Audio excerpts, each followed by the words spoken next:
lascio il segno che lutto soprattutto nero. Era un uomo distinto, mio zio.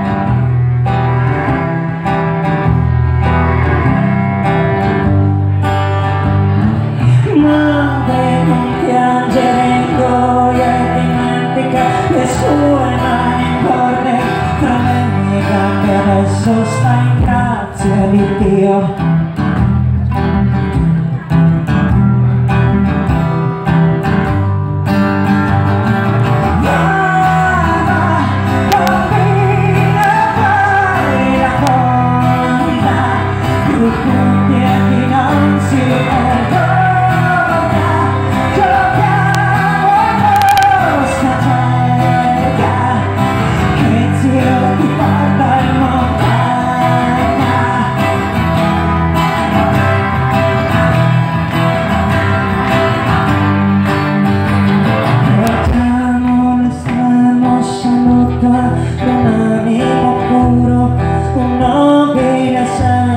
Di padre, di amico e fratello.